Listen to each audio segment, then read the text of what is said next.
ప్రేక్షకులకు నమస్కారం. ADN news TV మనదర్శి మన local channel. ADN news TV ప్రేక్షకులకు నమస్కారం. వార్తలు చదువుతుంది మీ ప్రసన్నారాం. రేపటి నుండి 12వ తేదీ వరకు పొదిల్ రోడ్లోని దద్దాలమ్మ దేవాలయంలో దేవీ నవరాత్రులు అంగరంగ వైభవంగా నిర్వహిస్తున్నట్లు దర్శి నగర పంచాయతీ పొదిల్ రోడ్డు దద్దాలమ్మ తల్లి దేవాలయ ధర్మకర్త Jupalli Dasayya Naidu ADN news TV మరియు SDR news TV local channel staff reporter Jupalli కోటేశ్వరరావుకి ఇచ్చిన ఇంటర్వ్యూలో తెలిపారు.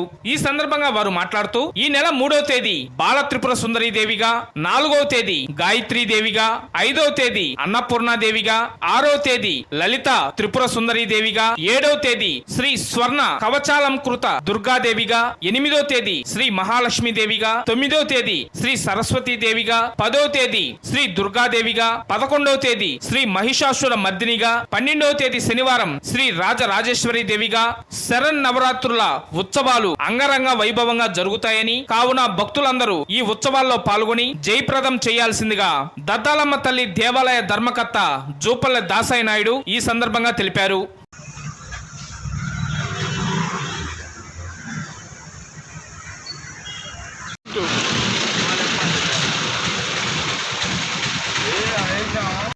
ఏడిఎన్ మరియు ఎస్డిఆర్ న్యూస్ ఛానల్స్ వీక్షిస్తున్న భక్త మహాశయులందరికీ కూడా శుభ నమస్కారాలు.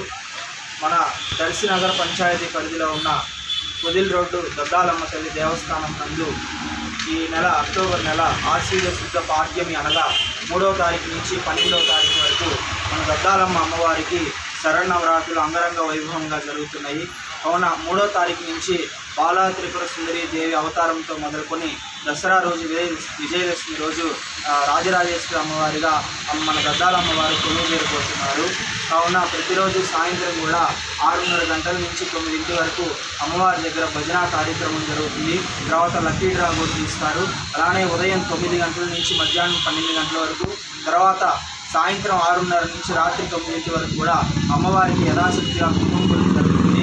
కావున 50 మంది భక్తులందరూ కూడా ఈ యొక్క సదవకాశాన్ని సద్వినియోగం చేసుకోవాల్సిందిగా కోరుకుంటున్నాం. అలానే 3వ తారీఖు నుంచి 12వ తారీఖు వరకు కూడా అమ్మవారు ఈ యొక్క శరన్నవరాత్రులు పూర్తి చేసుకొని 12వ తారీఖు సాయంత్రం విజయదశమి సాయంత్రం అమ్మవారు ఊరేగింపుగా డప్పు వాయిద్యాలతో చిత్ర విచిత్ర వేషధారణలతో అమ్మవారు నగర వీధుల్లోకి ఊరేగింపుగా రాబోతున్నారు. కావున భక్తులందరూ కూడా ఈ యొక్క సదవకాశాన్ని వినియోగించుకోవాల్సిందిగా కోరుకుంటున్నాం. ఇట్లు దద్దాలమ్మ తల్లి దేవస్థానము. ఈ కార్యక్రమం అంతా కూడా ఆలయ ధర్మకర్త జూపల్లి దాసయ్య నాయుడు యొక్క ఆధ్వర్యంలో జరుగుతుంది. కావున దేవస్థానంలోకి ఎవరైనా నగల రూపేణ కానీ వస్తు రూపేణ కానీ దేవాలయంకి విరాళాలు ఇవ్వదలిచినచో దయచేసి ఆలయ ధర్మకర్త జూపల్లి దాసయ్య నాయుడు గారిని సంప్రదించవలసిందిగా కోరుకుంటున్నాం.